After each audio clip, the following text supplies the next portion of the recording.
But as a rule, you kind of want to click Save Done. We have a question. We have several PAX-based groups in our region, like a Tire Index and a Pro Index. Okay. When we set them up, they run together.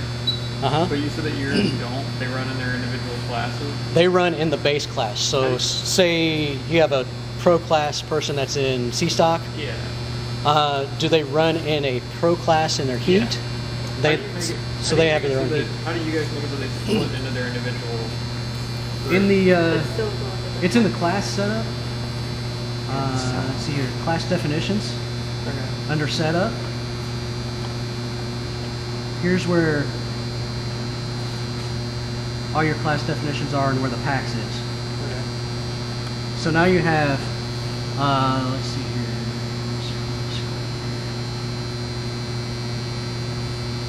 We have a PAX group down here. And this is where you add them. So it's got our X class, which is our Pro class in any region. Then it has a tire class, which we don't run, so I've excluded it from the list. We've added that here. You check on PAX here, and then that's where you save this. This is your class definition file, your PAX file. Okay. It should be a little text file that you can get off of the internet from AXWare site. Okay. And you load it into where all your AXWare files are. There's your class definition. And when you go in here, again, browse, and this finds out where your definition file is. You click on that, and that loads the initial file from AXWare with all the current PAX numbers. And then when you set up your PAX classes, down here at the bottom, they already have a few in there that you can rename. And then you just click on and make sure they're not excluded from your list. Now when you're setting up on the heats, so set up heat assignments, you go down here, and our X class is running with the base class. So right now we have our X class separate, and they're running heat 1, or they can run heat 2, or you can check here and you can run it with the base class. Okay. See what I mean? So we'll have it running with the base class. If you want them just to be in heat 1 or heat 2 or whatever heat you want them in, just come down here and click them over into that heat, and it changed my numbers around. Okay. Now I have 28 in the second and 24 in the first, whereas when they're running with the base class, it's 25 and 27, or if they're in the first heat, they're 26 and 26. That's in the heat assignments that you want to do that. But you'll want to have the class set up already in your class definitions. So what you want to do over here, you have a little stoplight. This is your button that connects the timer to the computer. And once you click this and it reads the connection, you'll have a little race car with a flag. And that means you're connected to the lights and connected to the timer. It's active. The button next to it, that's the display port like I was talking about earlier when I was talking about the box. We hook our display right to the box. We don't even mess with this. You can hook your display to the computer. It's a whole different setup. I don't know anything about it because we just hook straight to the box.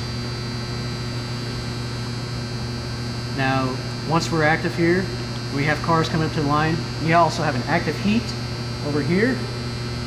We have 2 heats, so it's going to have 2 in the drop down. And we're going on active heat 1. So what's going to happen now is you're going to have classes start to come up. And this is where all your data is going to come in. So you also already have 2 lines set up. So say first car is C-Stock 3, then you can confirm over here. It's automatically going to pull down everything from up here that was registered. It's automatically going to pull down all that information. It's got the car color, your car. It's a 99 Mazda Miata, it's blue. And that's Mike Goff. So I'm looking down out of the timing vehicle, or the timing area, and I'm seeing the 99 Miata, it's blue. It's got C-Stock 3 on it. We're good.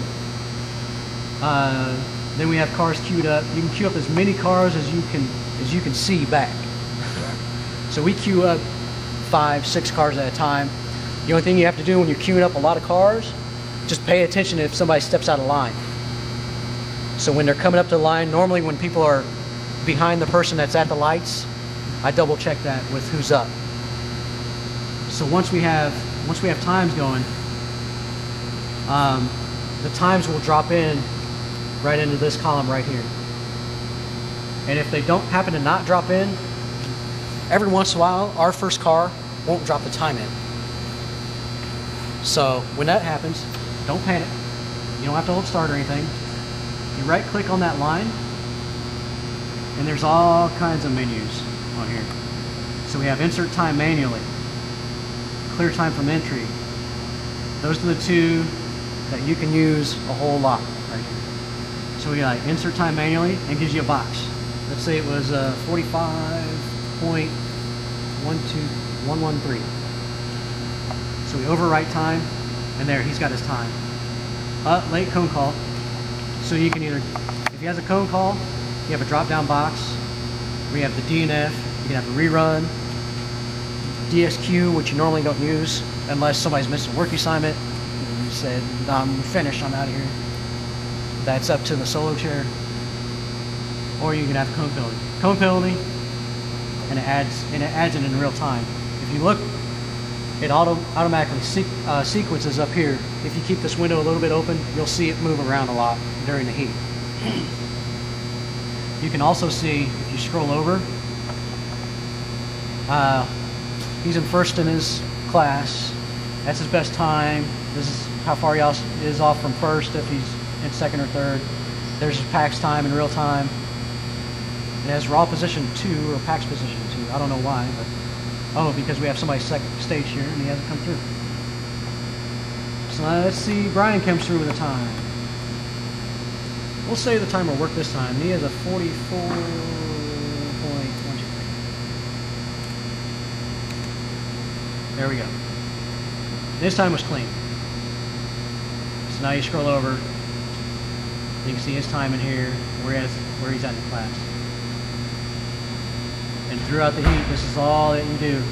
ST93, V-Stock 58.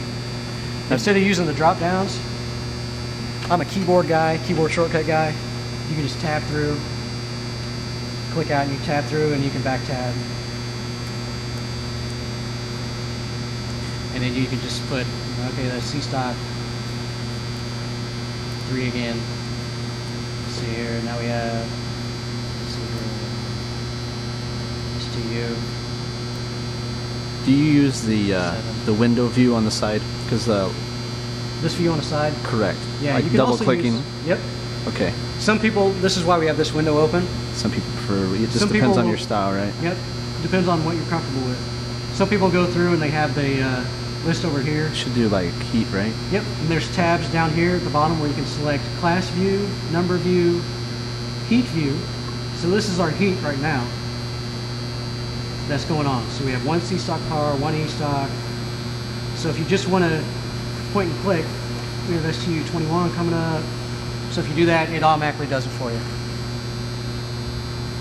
And once times start coming through, then you have people doing the manual audit and people doing the instant report. They can yell over, okay, one cone on f-stock, this guy. And the guy writing down raw times will note that on his incident sheet. And it just flows over. And you're constantly talking on the time of the vehicle. And once we get through a heat, or once we get through one run, we'll start printing results. So after each run, we'll print a result. You can do it however you want. But normally it's reports, and I'll just print the whole thing. Reports, final results, will get you everything. There's all kinds of reports that you can print out of here. There's active heat, all heats in run order, run heat statistics, something we don't use too much. You can look at after the event and see how many cones were hit in each heat, how much time one heat took, how many DNFs were in each heat. There's also PAX results in here. You also have the rookie listing here. So Darren, when I mark him off as a rookie, it'll print him on that list. It also has, you can print the registration list out of here. That's where we get our money that we brought in that we can hand to our solo chair. Then they can, after the event, audit what they got in from each member and make sure the dollars match up. So, and also have the raw time results that we also post. After the event, we post 3 on our website. We post the final results, which is class results. We post a PAX sheet, and we also post a raw. And then we have a novice that I do separately. Somebody on just an walk Excel up sheet. that's not pre-registered. You can go up here, and there is a little bucket with an arrow going into it. It says insert new entry. Or you can go to, I believe it's file, edit.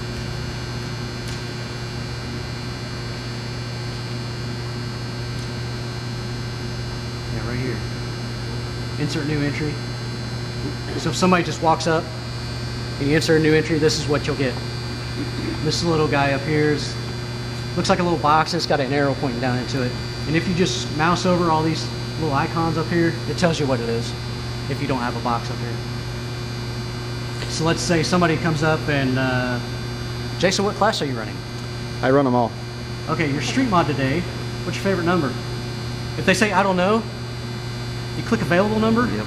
And also, there's a place to put their name, the car, the color, all kinds of information you can put in here. You don't necessarily need it all. Class, car number, name, what kind of car, color if you desire. And then once you're done with that, Now, will it recognize if you had been in there once before off your member list, if it's loaded into that Yep. event, correct? if you have your member list loaded, And you last minute, I decided, hey, I am going to come to it. I didn't pre-reg, sorry. right, and you come in and you want to jump into SM, and you're picking, like, say a number that's already taken, like I want SM25. If you put that number in here, it's going to pop up with whoever was SM25. So that's why this little available number is a neat little tool. So if you have a crap load of SM people and a lot of the numbers are taken, you can always just say available number, this is your number today, and that's it. Or you can click it again and say, okay, there's another number, let's see if 11's available. You can run 11. Just depends how much time you want to spend on that guy. Exactly. Yeah, that's But a good question. what if I had came to your last event and your member registry, didn't think I was going to come to today's event, Yeah. then chose, hey, I'm going to come. Would it pull my information from priorly? If you preloaded the member file Correct. into the event and then put your pre-reg file in there, Okay. it will pull from previous events entries. Okay. So if you say you're on there, if you've already done an event and you'll say data has been modified but not saved, continue, okay. Once you're done entering all the information in here, you click register and it'll add them. So I'm not going to add him, so I'm going to click OK. So if you're already in here, But let's say I didn't register, though. That's what I'm saying. if you didn't If pre-register, I did not pre-register, But you but I ran- ran the previous event, yeah, and I decided that day I was going to come to your next I event think it is, are you a member? you should be in the member list. in the member list. Yeah. All right. So somebody will ask you if you'll say, I didn't pre-register. Can I register today? Have you run an event with us before? Yeah. Well, yeah. Then we can go up here. I like keyboard shortcuts. Control F is a find. Oh, nice. So say I'm looking for. I see somebody on here. Ron Conrad. So say I'm looking for Conrad. See you in. If I can type. You click Find Next. It'll automatically go to Ron Conrad. Oh yeah, hi Ron. You want to run the same class today? You're in XST last time. You run the same class, same number. Nice. Yeah. Okay. Then you register, check in, and then I also have the fees written down here for pre-reg fees and walk-in fees. We have 2 separate fee schedules. So okay, today it's on site. You're $30 today. And if they've already run an event, it's real easy like that. If they haven't run an event, that's when you go to the new box. New box. Yeah. Cool.